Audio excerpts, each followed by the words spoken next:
Good afternoon. Welcome to part 3 of the 2021 East Bay Leadership Series. My name is Kristen Connolly. I'm the president and CEO of the East Bay Leadership Council, and I also have the good fortune of being the executive director of the Contra Costa Economic Partnership. We're in for a really substantial, enlightening, enjoyable program today with Mark Gould and Alex Marin in discussion about really important topics about driving equity at work and in your organizations. With these two experts on the Federal Reserve Bank of San Francisco and other topics, I'm sure we're going to dive into the economy and a lot of other places. So thank you for joining us. I want to start today by thanking our sponsors for the 2021 East Bay Leadership Series, which started in January with a terrific event with Van Jones. Part 2 featured our discussion on women in the workplace. And then we're concluding today talking about equity initiatives. Our major sponsors for the series include AssetMark, Chevron, and the Martinez Refining Company. Our sustaining sponsors of this series are John Muir Health, St. Mary's College of California, Kaiser Permanente, and the Oakland Athletics. We also have 11 contributing sponsors, which are listed here and listed in your programs. And we also have 12 individuals who are members of the East Bay Leadership Council Board of Directors who are community leader sponsors and really provide important financial support for these convenings throughout the year. We're not going to thank them individually, but I do want to just acknowledge that we have a terrific relationship with our local elected officials from at all levels and appreciate their continued engagement with us as an organization. I also you got a link in the email confirmation to attend today to download today's program, but you can also use a QR code up on the screen to do that. And so that includes important information from our sponsors and complete bios of our keynote speaker today. And then I do want to just acknowledge we have such a terrific board of the East Bay Leadership Council. Some directors have served more than 30 years. This year, our chairman is Ken Mintz, and Ken, as our chair, has done terrific things to continue our diversity, equity, and inclusion work, as well as encourage volunteerism. I also want to acknowledge B.L. Moore, our chair-elect. She takes the helm from Ken on July 1st. But we have a large 70-person board that really is key to our success as an organization. I do want to just mention, we'd like you to stay following the Q&A between Alex Marin and Mark Gould to connect in small breakout rooms and reflect on what we've heard today. We'll do our best to group you with colleagues, but it's also a great chance to meet someone new. We've set up today's event as a Zoom meeting so we can see all of your faces, but you will not be able to unmute yourself. So please submit all your questions in the chat and we will do our best to ask them during our moderated Q&A. We want this to be informal, but informative. So without further ado, I'm going to go ahead and introduce Mark Gould. Mark Gould is the Federal Reserve System's first chief payments executive. He's responsible for leading the full range of cash and payment services provided by Federal Reserve Financial Services, working to deliver a fully integrated suite of payment services and a unified customer experience for financial institutions nationwide. He's a proven leader with a track record for getting results, cutting through red tape, and driving organizational change to meet the challenges of a dynamic future.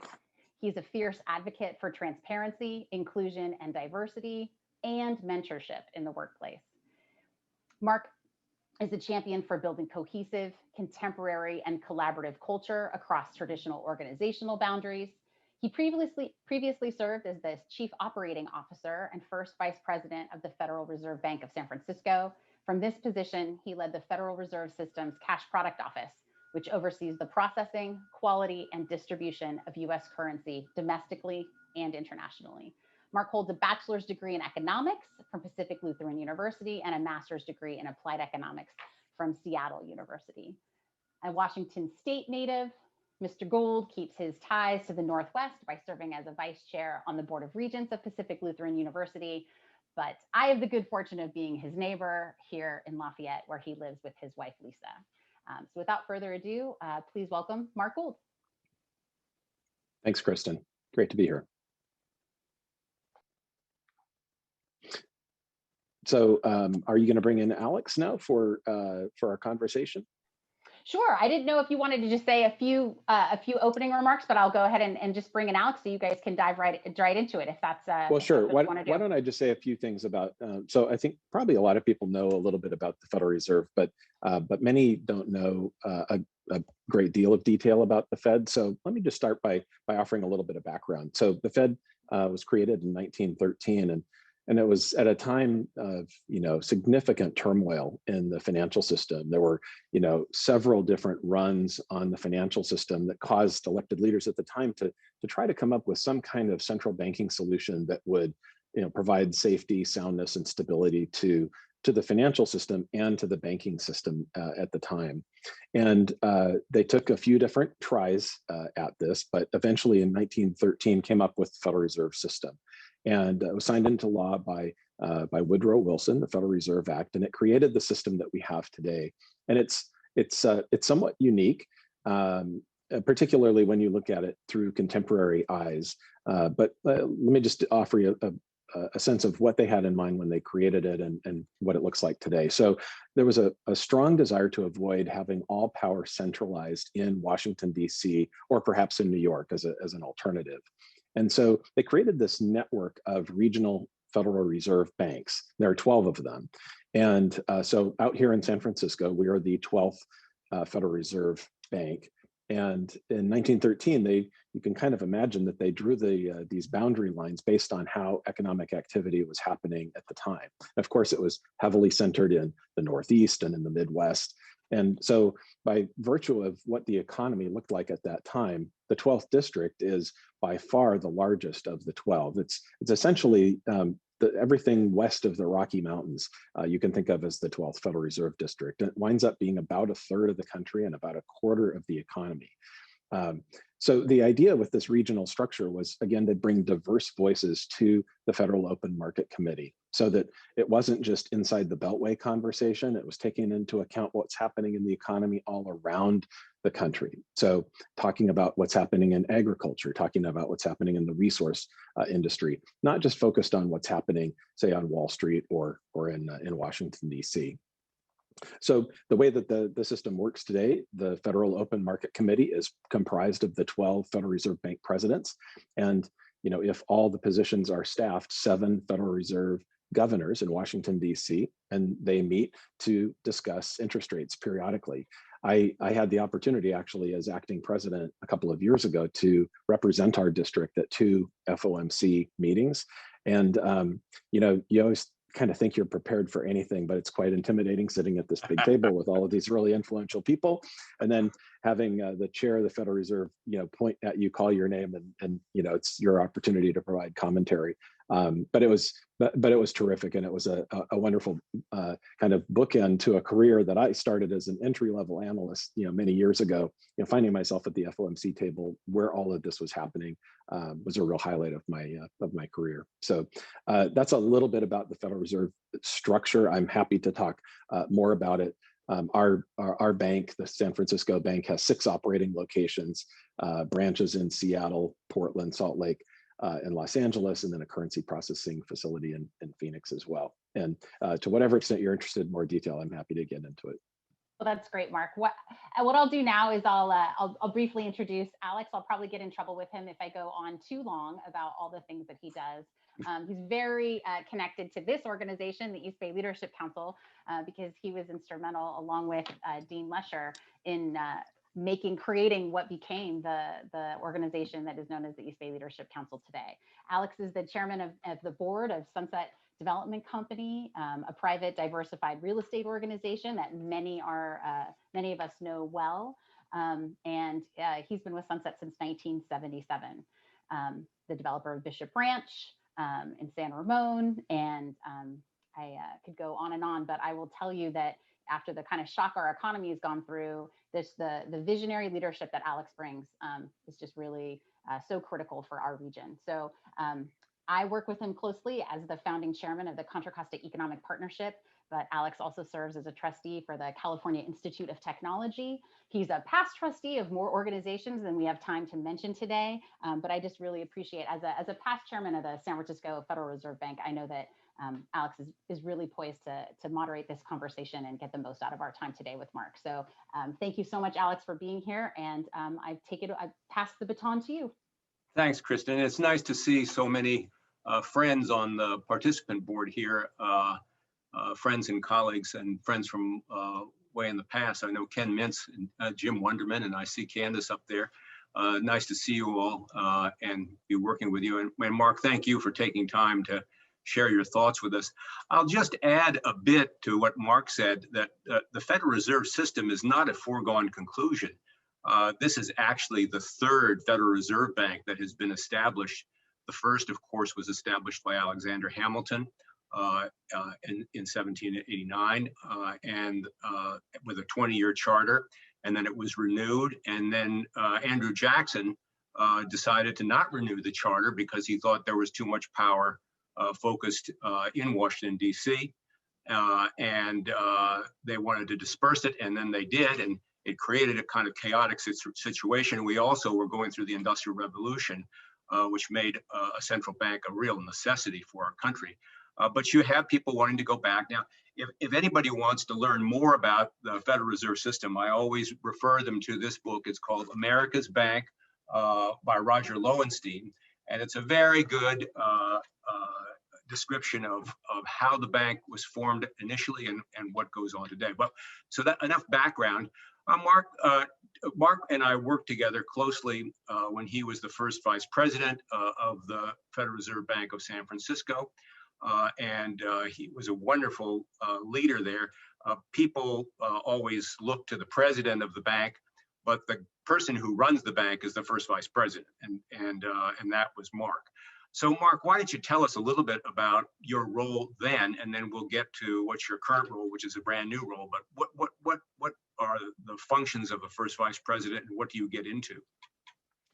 Yeah, so I mean, really honestly, Alex, the function of the first vice president, think of it as a traditional chief operating officer role. So you can think of, essentially all the operations of the bank, but also I think really setting the tone for culture. And so when I took over as first vice president, you join an organization that's about 100 years old. I always joke with people that, a company that has that much history, everyone is the world's leading authority on how we've always done things. And that's not necessarily always what you need to get into the future. And so, my role, aside from just running the operations of the bank and the blocking and the tackling, making sure that we've got the right people in the right places to get our work done, really trying to set the tone on culture and getting rid of this kind of risk-averse culture that had taken root over many, many years. It had gotten to a point that at one town hall, an all-staff town hall where we had our people on video from every location, our president at the time, someone Alex knows well, John Williams, and I decided to take the stage, and we got an industrial-sized shredder, and we literally in front of everyone shredded the rule book, and we said, look, here's the rule: we hire really smart people, and we try to hire as carefully as we can. We trust you to have good judgment, and we want you to make good decisions. Those are the rules. And that really set the tone for the next several years of encouraging people to be accountable for their own work, for their own decisions, and not necessarily looking to the rule book for all the answers. Because I think if 2020 has taught us anything, you're not going to find all the answers, probably in a book. Well, talk to us a bit, Mark, about how you opened the bank up to transparency and to diversity, because you were a real change agent in those two aspects of the bank. Yeah, well, so I think the first thing, Alex, particularly on diversity, is to really look around. And at the time, our entire senior management team kind of looked like one another. And so John and I essentially set to work, as openings occurred, really taking diversity seriously. And I think in fairness to all of my predecessors, diversity showed up in one form or another on our mission statement or on our vision or our goals, for many, many years. But having it show up in as a word somewhere in your vision and really taking it seriously are two different things. And so we just decided to take it really seriously. And so as we had opportunities, we brought in senior executives with diverse backgrounds, and really spent time thoughtfully hiring search firms to fill senior roles, with highly qualified people that represented diversity in some way, shape, or form. And so we went from day one having very, very little diversity to having about half our senior management team in the next 5 years be diverse. That's what can happen if you take it seriously. But we just had to act, and instead of talking about it and talking about how much we cared about it, we decided that we needed to do something, and do something a little bit differently. And Alex, during your time on the board, you saw some of the results of that. For sure. I know the first all hands meeting I went to was largely elderly white males. And the last one I went to, I was struck by the mixture of both gender and culture and background. And it really stated that you had accomplished your objectives. But I should say that let's remember that this is a bank, and it is an organization that is deeply steeped in economics, and women simply don't go to MIT to get PhDs in economics as they should in the numbers that men do. And so getting qualified individuals to be in the pool to select from is difficult, and so it's a particularly challenging area for institutions like the bank. But Mark, it's one of the things, Alex, you have to really go back all the way in the supply chain. Yeah, I mean, you've got to go. Right. This is one of the reasons why we talk about education being absolutely foundational to achieving any sort of diversity objectives in the workplace, because it really all starts in kindergarten and first grade. And so we need to make certain that we've got equal opportunity for education, because in both our current president, Mary Daley, and my case, education for us was the great equalizer. Mm-hmm. And it should be less unusual for people to rise from one part of the income distribution to another. Right now, that's fairly unusual. And our president has done a whole series of podcasts on how most people's lives are really based. The outcomes of their life are really based on where they were born, what zip code they were born in, and you can predict a lot about a person and what their career will look like based simply on where they were born. Yeah, and I recommend that each of you go to the San Francisco Fed website and look up the biography of Mary Daley, which is extraordinary. It's really the story of Educated, the book that was on the bestseller list, and she brought herself up by her bootstraps, and it is a miracle that she is as successful as she is. But she's a real leader in the system, and she's one of those people that was able to navigate upwards. But like most problems, recognition is the first step towards resolution. And you and John really recognized the problem and took steps to resolve it and implement change. And I commend you for doing so, because that's what it takes to get it done. Mark, let's shift a little bit to the area that I learned so much about from you, which is cash, which we all love. And you ran the cash operation, which is a modest $1.8 trillion worth of currency that's in circulation today. It went up by about 800 billion while I was there. So why don't you talk, Mark, about cash and the management operation of that? Yeah, sure. I'm happy to, Alex. And far be it from me to correct you, but it's now over 2 trillion in circulation, which okay. Is because year over year, we experienced a 17% year over year increase in currency in circulation. So, in my work at the bank, every year we get a set of new directors on our board, and usually one or two of those people might be from a place like Silicon Valley or Seattle or somewhere, and then I will start talking about the cash business, and they always raise their hand and they say, "I don't understand what you're talking about. I thought everyone stopped using cash 20 years ago," and so then the education would begin.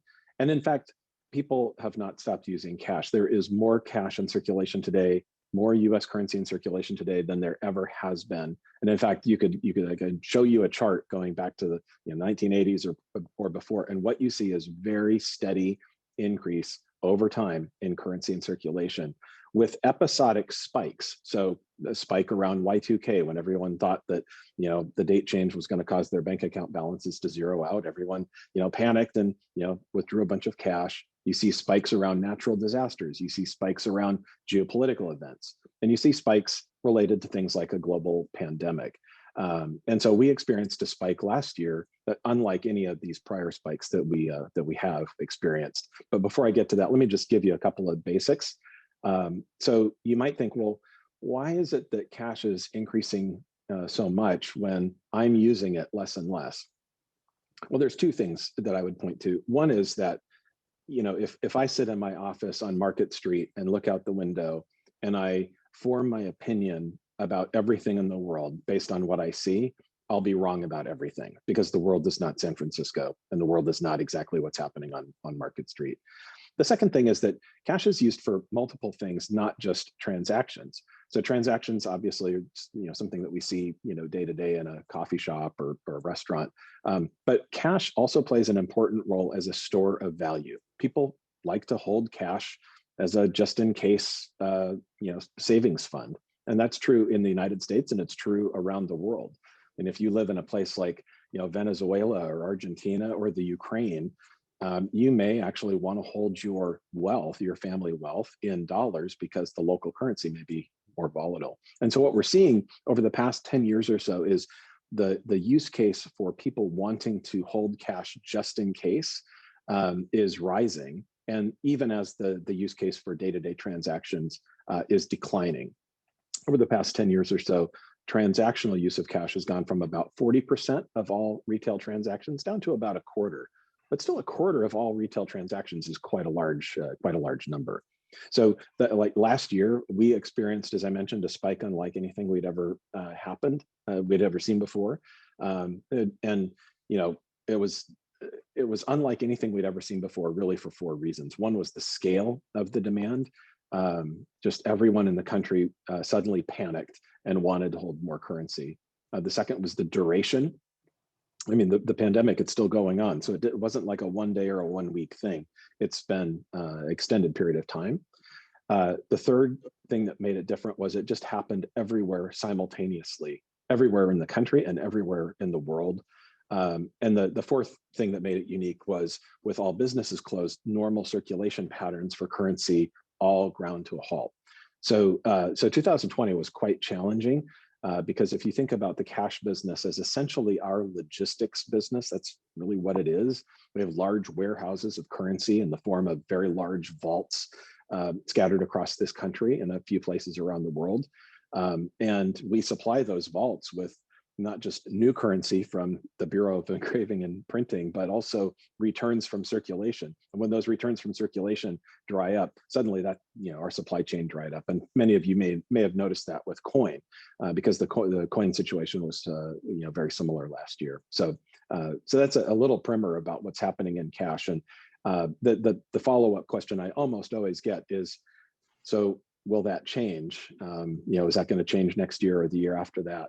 I mean, that's anybody's guess, really. I guess the only thing that I can point to from a historical standpoint is there has been huge amounts of innovation in the payment system over the past 20 years, and it hasn't had a single, really an iota of impact yet on the cash business. So will that change in the future? We just have to be prepared for a range of scenarios, and that's what we're really working hard to do. Well, from 2010 to 2020, cash was growing at about 7%. We didn't have any major events other than natural disasters that are temporary. So this was a phenomenon which surprised me. I was really surprised that. Now, I encourage all of you to, when the Fed in San Francisco opens up, to go in and go on the tour. You can tour the cash operation and see the machine down there that you dump cash into the machine. It examines the bill. it turns it upside down and inside out, whether it's counterfeit or not counterfeit, whether it's in good shape to be recirculated or not.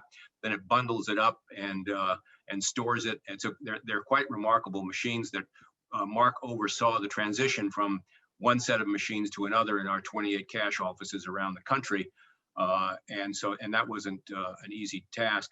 And Alex, I might mention one other thing if for those who do decide to take you up on that suggestion. We also have a money museum in San Francisco with bills dating back to the 13 colonies up through present day. And it's a pretty fascinating tour if you're at all interested in currency, to see how it has evolved over time through that period of time. And you can kind of get a sense of what's almost happening in the country just by looking at the currency. So, periods of great austerity, the notes shrunk in size, as an example. You can just see history living through what you see in these notes. I want to go to a couple of questions that came in regarding the Fed sponsoring scholarships for women in economics, and another one about looking to other than Ivy League schools for candidates. The Fed doesn't, as far as I know, provide scholarships anywhere. It's not really part of their mandate. And many of the people that I worked with at the Fed were not Ivy League graduates. They come from all over the academic spectrum. It's not it is anything but an elitist organization. And I think there's a pretty broad representation throughout the operation.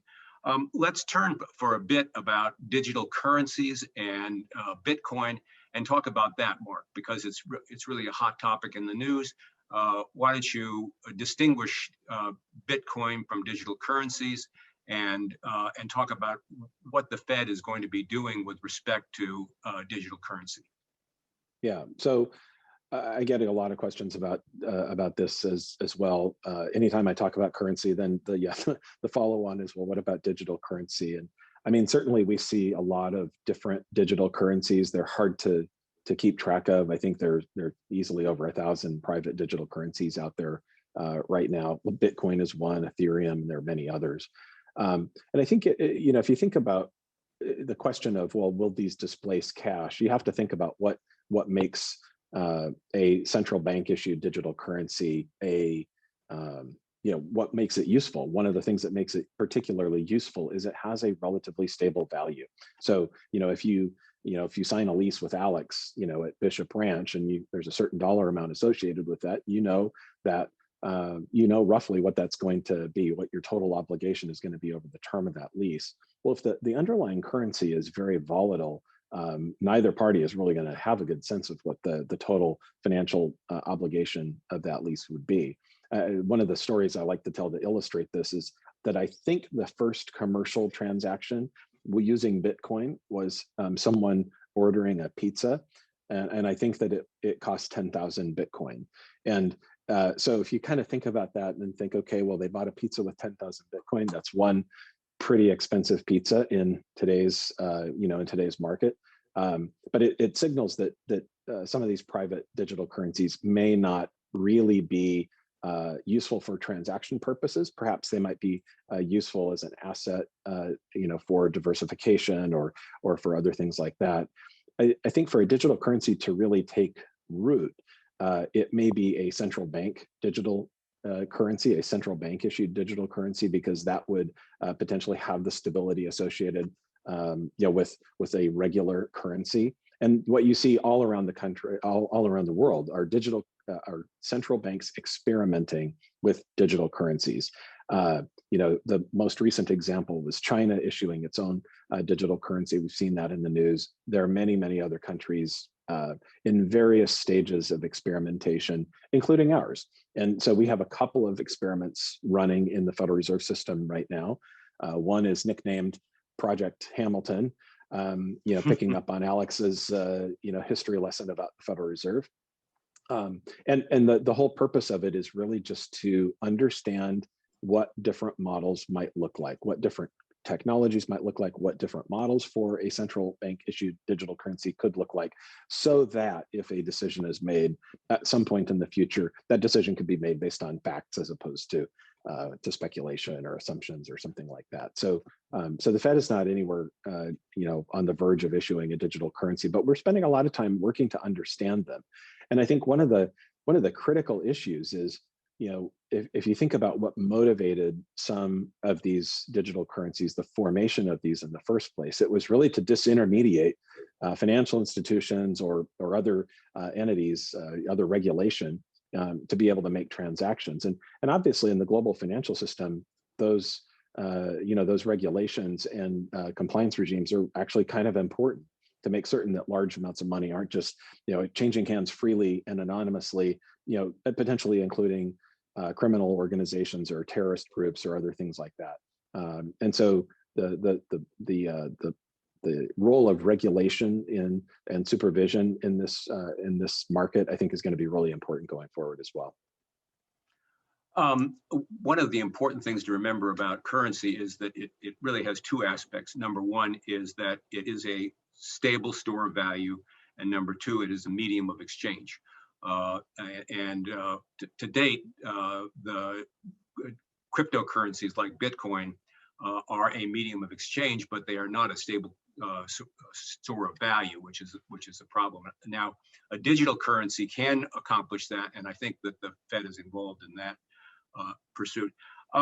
We're getting some questions on diversity, and I'm wanting to go back, Mark, to Sure. that, because that's a point of interest here. So the one question is about the strategies to hire people, and I can address the board change because I was involved in that. The board of the San Francisco Fed consists of 9 directors. They are A directors, which are bankers who are members of the system. B directors who are members of the community at large, who represent philanthropic organizations or union organizations, labor organizations, and C directors who are generally business leaders in the area. And of the 3 C directors, they are in a rotation to become chair of the system. And that's how it works. And so we're involved always in generating a pool of candidates that are appropriate, that fall in those categories. The A directors are elected by the bankers, and the B directors are appointed by the Board of Governors, and the C directors are appointed by the Board of Governors. So that's getting that pool of candidates is really important. And we really changed during my time at the San Francisco Fed from having some pretty predictable candidates. And if you go to the wall of the past chairs, they are all old white men until about 1990, when you say 1990, 1990, 1995, Yep. When it started to change. And then it really changed during my time, where we recruited candidates and brought them into the system, and I'm proud to say that we've been very successful at that. So that's how the system. It takes time for that identification, recruitment, and implementation to happen. But Mark, that's how I'm talking from the board standpoint. Why don't you talk about it from the operational standpoint? Yeah, well, so I mean, it takes time is probably a good summary statement for that as well. But you really, I mean, to my earlier point, you just have to start. And I already talked about a few things that we did at the senior level. That's great, but the problem is that doesn't address everything. Then you need to address the pipeline, and you need to address your internship program and everything through the entire human capital chain. And you need to address all of that, and just need to start. I think our journey on this was, our first step was just to acknowledge that we needed to change and that we needed to take some action. And we talked a little bit about how we could potentially do that.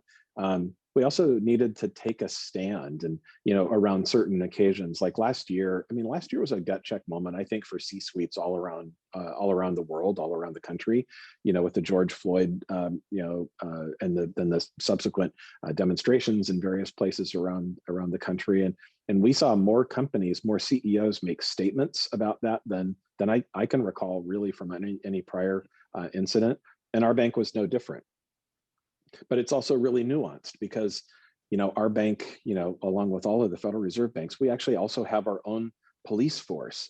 And so having this message of, all protesters aren't bad and nor are all police officers bad, led to a lot of dialogue. And that's an important third step as well, is just building connections, between people in your organization, and recognizing that people are viewing these events, but through different glasses.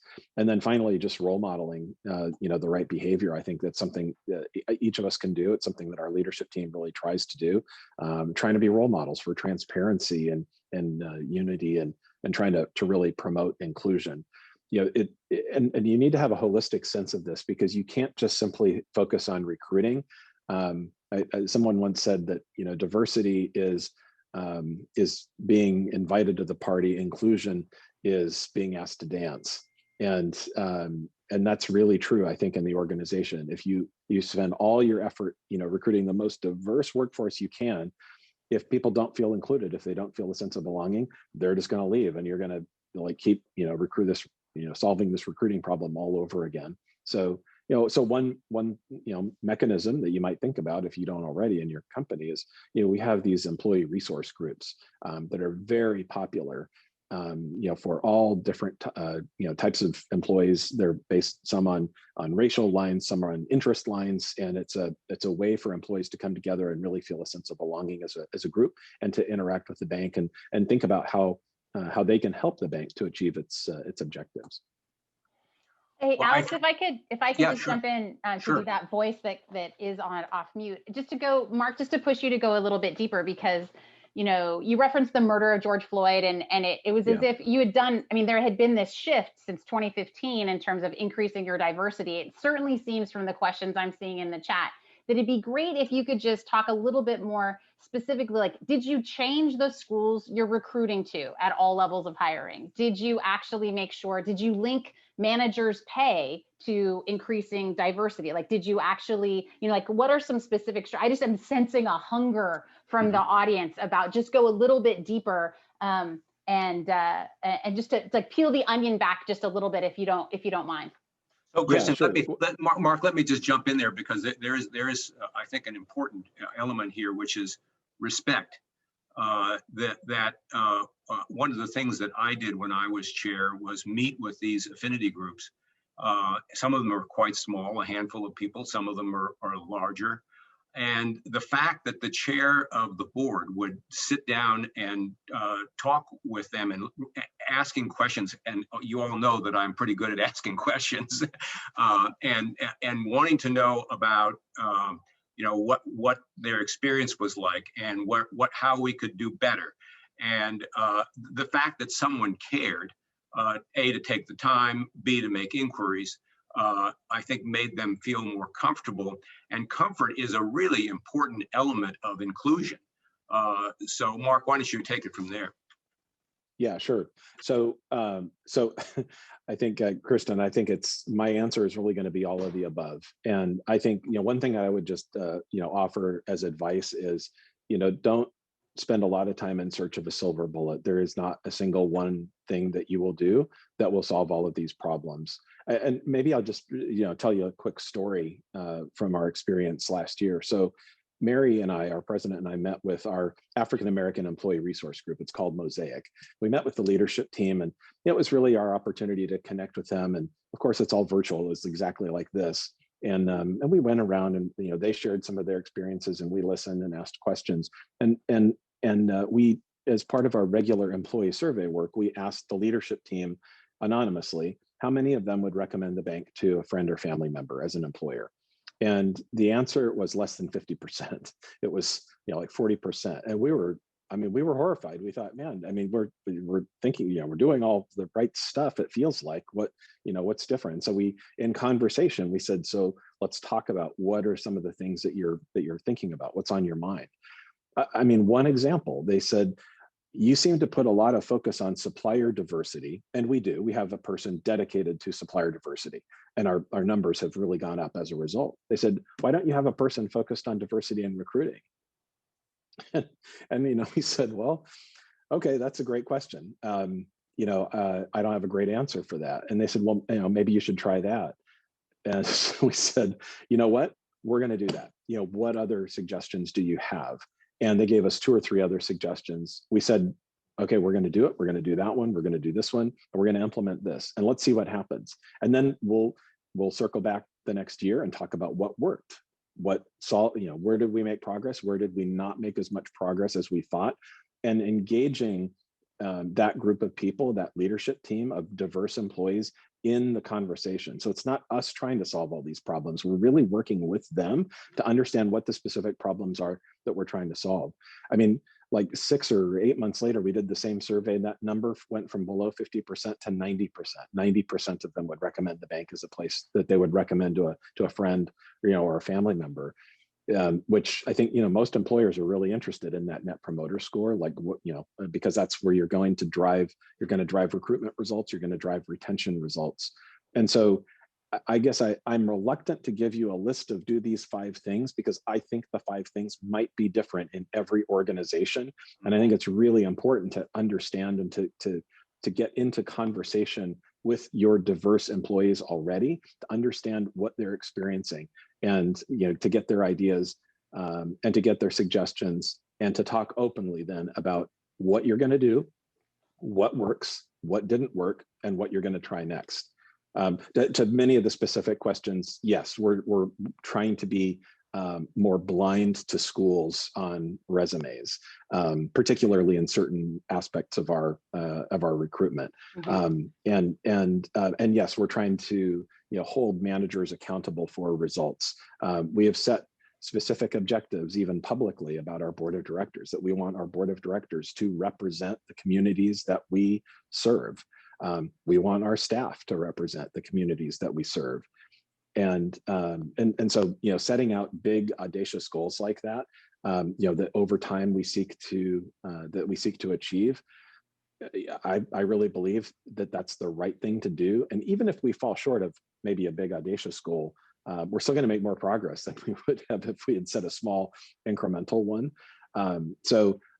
Setting big goals, absolutely important. Making certain that your management team is accountable in some way, shape, or form, even if it's as simple as making net improvement year over year, I think is a great place to start. Mm-hmm. Really thinking about diversity, not just in a point in time, but thinking about diversity and the pipeline to support diversity in your organization, and really being willing to have honest and transparent conversations with your diverse employees about what's working and what's not working, and having the humility to admit that maybe everything isn't perfect, and that you're willing to take some of their suggestions and implement them. I think that's more than anything. I think that's helping us make progress. Well, and because the increase in the increase in the net promoter score shows that. It's that shows that you're on the right path. So yeah, no, I appreciate you getting a little bit deeper in all this. Yeah, of course. Well, and I should say that everyone on this call, we could spend a whole hour talking about this. Yeah. Everyone on this call is a leader and a manager, and the first step towards implementation is to change your mindset. Diversity is not just Blacks or not just women. It is Asians and Hispanics. And when you categorize Black, it's like categorizing Africa. Africa is not one country. You have a whole different assortment of origins that need to be respected. Someone coming from Africa is altogether different than someone coming from Latin America or Puerto Rico. So the mindset is that diversity is strengthening an organization, that by diversifying an organization, you are strengthening the organization because you are bringing people in with different points of view that are going to communicate with audiences who are part of your system. And I know, you think in our business, we're in the construction business, and I'll tell you, diversifying a field of carpenters is not the easiest thing, not the easiest thing in the world, and getting respect. And but we've accomplished that. We have women who are out in the field, and women we've always had women in our leadership roles. But it is a mindset, and I encourage everyone to open your minds. Now, Mark, before we've got about 10 more minutes, and I want to touch on two things that I think people are interested in. One is the economy and where interest rates are going to be, and the other one is your new role. So let's talk a bit about your representation from the Fed view of where we're headed over the next 12 to 18 months in terms of the overall economy.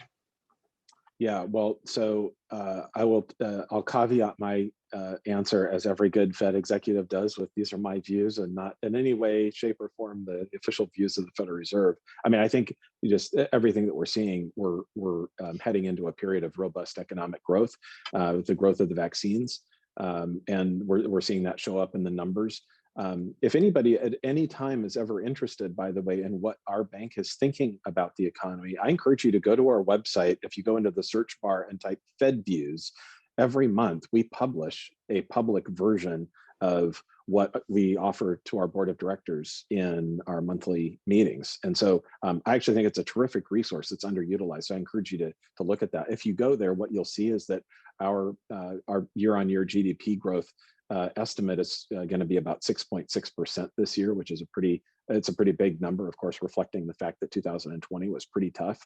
I think, though, an important point to keep in mind in all of these positive numbers that we're starting to see is that there are still millions and millions of people. I think the most recent number I saw, I think it's still something like 8.5 million jobs less than we had at the onset of the pandemic. So even though the unemployment rate is coming down, a big driver in the reduction in that unemployment rate is people who have left the workforce, people who have given up, or maybe due to competing home and work demands, needed to go back to just, take care of their family, either children or aging parents or what have you. And so the unemployment rate is falling. I think it's down to 6% now. That's great news, but it may mask a little bit the total number of unemployed that are still out there. People who, like I said, may not be counted in the official numbers simply because they've given up. Inflation is starting to tick up a little bit, but it is still not at our 2% objective. And the Fed has, I think, recently been very public about its commitment to get to 2% and to get back to full employment. Full employment, there are various, interpretations of what that means and various estimates of what that might mean in terms of an unemployment rate. In really simple terms, what that means is that everybody who wants a job can get a job. That's what full employment really means. And we're not there yet. So we're not there on our 2% inflation objective, and we're not there on the employment objective. And that's why interest rates remain very low, and why I think even Chair Powell has come out maybe as recently as on 60 Minutes a few days ago, saying that we intend to keep interest rates low for a while in order to get back to, again, full employment and our inflation target.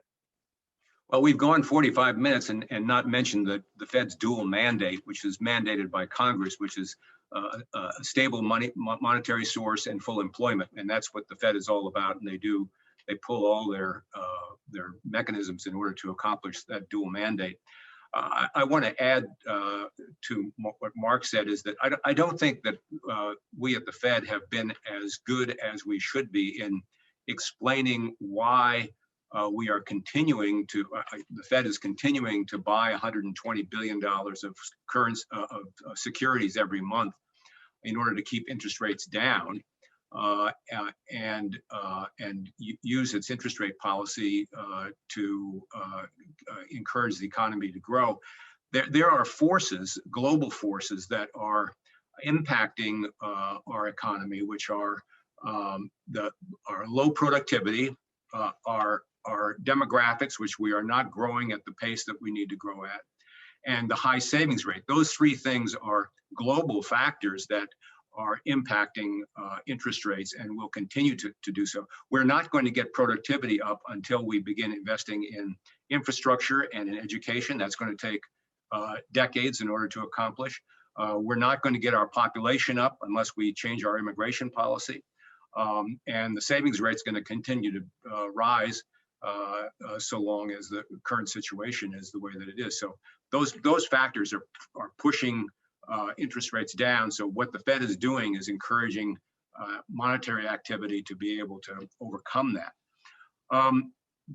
Do you want to say anything else, or are there any questions on the economy? If you do, please ask them, and we'll go from there. Now, Mark, talk to us about your new role, which is really fascinating. It's a newly created role, and I should say that Mark is highly respected in the system, and because of that, he was appointed to this new position, which is a really transformational position. So, Mark, let's talk about your new job. Yeah, sure. I'm happy to. And I mean, I think by just starting out, I think I just recognize we are at a pivotal point in the evolution of our payments industry. I think we see this happening all around us, just the way that people pay for things and just the way that people have shopped even for things during the pandemic this past year. It's changed a lot of consumer behaviors. So let me take a quick step back into history. You know, back when I joined the Fed, everything really happened at a very local level. So I began in my career in our Seattle branch, and really almost everything happened there. We had our own HR policies, and with our financial services, we priced all our own products there, had our own sales and marketing team, et cetera. You know, and then, you know, over a long period of time, these business lines became more nationally oriented. So, you know, our business lines, when I reference those, I'm thinking of things like check clearing. Yes, there are still checks written. The automated clearinghouse, or ACH, which is how most of your payroll and recurring deductions happen. The FedWire system, you know, for large scale real-time transfers, and cash. And so each of those businesses is run on a national basis, but there's very little overlap. And as we look to the future, we are now introducing a new instant payment solution. It's going to be called FedNow. It's going to be to market in 2023. And one of the things we recognized is that new service will have an impact on all of our existing services. And we need to plan proactively for that. We need to plan proactively to manage these services more as an integrated portfolio of options for our customers, which are the 10,000 financial institutions in the country. The other thing that we recognized is that we need to be much more customer focused.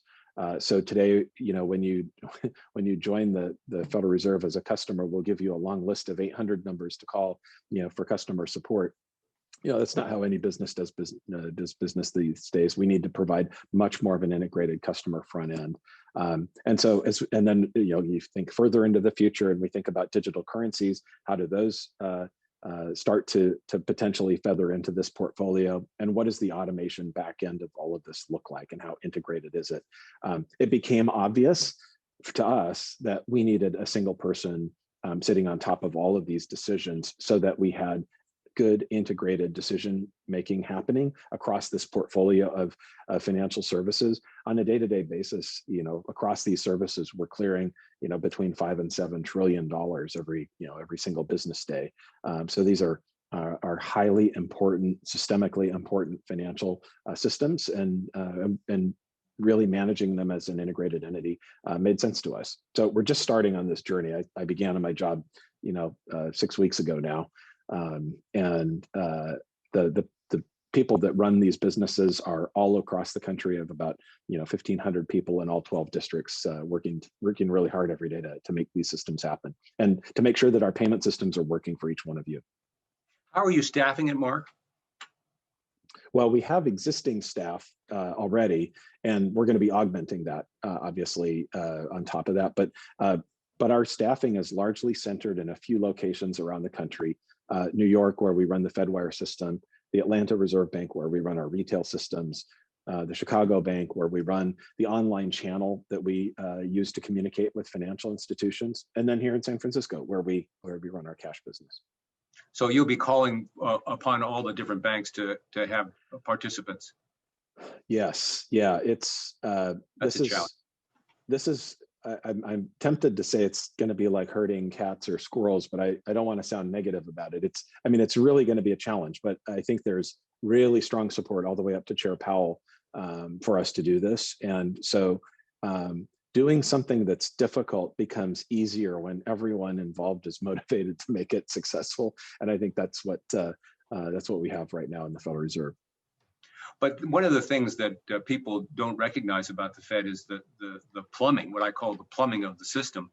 And it's not glamorous, but when you go to cash a check or make a wire transfer, that all goes through the Federal Reserve System. And the fact that it's seamless is kind of like when you walk into your room and flip on the switch and the lights go on. You take it for granted. There's some places in the world where you do that and it doesn't happen. And the same thing's true with banking. There's some places where you go in the world and you want to cash a check and you can't do it. But the Fed is to your point. Yeah, it's to your point, Alex. The Fed system is really, it's rarely described this way, but we're essentially a giant shock absorber for the economy and for the country. And so it's true with the economy and it's true with the payment system. To your point, I'll give you a couple of examples. So the Treasury's been issuing these economic impact payments, right? The EIP payments, as they're known. This last round of EIP payments, we processed on a single day over 200 million individual electronic payments out to consumers. Now it's EIP payments plus the normal payroll and other types of payments. That was a record day for us. And so we have to architect our systems to handle the unanticipated. And so if we don't architect our systems to handle the average, we really have to think broadly about, okay, well, what could happen? And it's the same thing in the cash business. It's, when people ask me, well, why do we have large vaults around the country? And just to maybe draw a picture in your head, the building that we built now about 10 years ago in Seattle, our vault is 5 stories tall. It looks like a 5-story tall building, and it's a high density storage system full of money. And so why do we have that? Well, it's because you've got to prepare for the unanticipated. Most of your businesses, if you think about inventory, you think about it on a just-in-case basis or a just-in-time basis. We think of it as on a just-in-case basis. What could happen? And we've got to be prepared for that at a moment's notice. And so that's when Alex is talking about the plumbing. It's, here's what we need on a day-to-day basis, but then what's the worst that could happen and how do we prepare for that so that everything is seamless when we're called upon. Well, if I could just jump in there, Alex, as a point of personal privilege, as we kind of are closing, I would love to sort of pose a question to both of you. We've all dealt with kind of unexpected things on many, many levels in the last year, but there is a big narrative about California and about San Francisco, that its best days are behind it, and that it somehow is, I reject a lot of that. I think that there's a lot of change that's happening, and employers are thinking about their workplace and their workspace. And so, I wanted to, if you were looking in your crystal ball about California's future, there are big problems that we have: a wealth gap, an inequality gap of opportunity. There's lots of challenges that I think California, if we don't address them better, we're not going to be able to make the most of the growth that you're talking about, the 6.6% year-over-year growth. But we'd just love to get your take, both of you, about what you think about the Bay Area, about the East Bay, and where we're headed in particular. Well, it's a great question. It's a question that I ask people like Alex. So what are you hearing? What are companies doing? I mean, we certainly see a lot of headlines of companies either moving or considering moving. I think you really hit it, Kristen, is that, people want to be where opportunity is. And I think that that's why California has the economy and the reputation that it has had. And so we really need to make sure that every part of society is getting access to that opportunity to drive this really dynamic economy that I think, we could take for granted, but that I think that we all enjoy. And I mean, personally, I look out in this, beautiful place where we live, and there's a lot of great reasons why people would want to live here. If they don't have opportunity, then they're going to find some other great place to live. So to me, that's really central to all of this. Well, I think that California will continue to grow. The Bay Area will continue to grow. The question that I pose is one that my father used to always pose to me, and that is, how do you reach your maximum potential? Each individual has their own maximum potential. Some are blessed with more and some have less, but it's our responsibility to achieve our maximum potential. And that's true with governments as well. California is not achieving its maximum potential because our diversity in this area is in some ways a hindrance because very minor players can influence progress, particularly in areas like transportation. The atmospherics are not good. When you have members of the California State Legislature introducing bills that are just fundamentally anti-business, that scares the bejesus out of every corporate executive. And they ask, I'm looking at Ken Mintz here on my screen, we've watched AT&T wither away in California and grow in Texas. We have watched Chevron, which has their international headquarters at Bishop Ranch, grow more in Texas than they are in California. It's not because they don't like California, it's because they fear what California government is going to do to them. Our greatest competitor at Bishop Ranch is out of state. It's not other places around the Bay Area. So we have a responsibility at the East Bay Leadership Group, at the Bay Area Council, at the Silicon Valley Leadership Group, to begin to act with a single voice to identify our problems, try and solve them, and communicate with our legislators that business is really important to the well-being of California. You can't tax your way out of our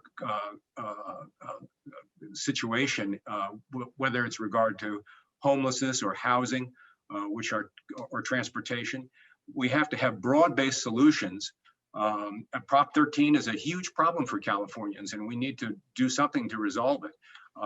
But we're not going to solve this by taxing the very wealthy and the corporate areas to try and get there, because that's just going to drive people out of the state. It needs to be broad-based, and I commend you, Kristen, for your leadership at the council, and we're all in this together. But California will continue to grow because of the resources that we have, and our people are one of them. During the pandemic, I do a lot of walking, and I'm just constantly proud of what the Bay Area is all about. It's a wonderful, wonderful place, and that's why people want to come here. Now, I do want to address two questions that I saw that are pretty easy to answer. Number one is the museum is at the headquarters in San Francisco. So if you look at up the website, the Federal Reserve Bank of San Francisco, you can find that. And the question is, why? What are the benefits of digital currency? And it's really speed. When you agree, Mark, that's the greatest benefit. Yeah. Of digital, that's speed. Yeah, and if you think about what payment use cases are most difficult, they tend to be cross-border payments, because you've got multiple translations potentially between different currencies. And so if you can have some third asset to facilitate cross-border transactions, that could be a use case that's very popular. So I do want to close by saying that we in Contra Costa County are at a point where I think we will be beneficiaries of the growth that comes post-COVID. Unfortunately, San Francisco is going to get hammered for a number of reasons, but the Bay Area is still a place of growth. And I think we've had a lot of people who've moved to Contra Costa County in the last year. I think housing is hot as a pistol, in some cases too hot. We need to provide more housing opportunities that represent lower income individuals. But families want to have breathing space. They want to have good schools. They want to have easy access to their workplace. And we at the East Bay Leadership Council, and as leaders, I see many of the leaders of Contra Costa on this call, need to do what we can to focus on our problems and encourage people to stay and become part of our larger community. So, Kristen, I'll turn it back to you. Unless, Mark, you have anything else you wanted to add? I think that's really well said, Alex. And yeah, we stay out of politics. We don't like politicians telling the Federal Reserve what to do, and we try to return the favor by not telling them, what we think they should do. But I think you highlighted the issues really effectively. I'll just close by saying thanks for the opportunity. It's been fun to chat with you. And I wish we were all in person at Bishop Branch, but there'll be a time for that in the future. There will. It's always a pleasure, Mark. Thank you for taking the time to be with us. You're a great friend, and one of the great advantages that I got while being a member of the Fed family was to get to know some wonderful people, and Mark's one of them. And we've had a friendship from the time we've met to today, and I'm grateful for that. Well, likewise. Thank you. Thank you, Alex, and thank you, Mark. Thank you, everyone, for who stuck with us in our discussion today to conclude the 2021 East Bay Leadership Series. So thank you so much. And I want to thank our sponsors again. So we're going to go ahead and send everybody to their table groups as if we were together around a round table at Bishop Branch or somewhere else together in person. And would love to get your thoughts and reflections. So check out all of our events at eastbayleadershipcouncil.com and have a great afternoon. Thanks, Kristen. Thanks, Alex.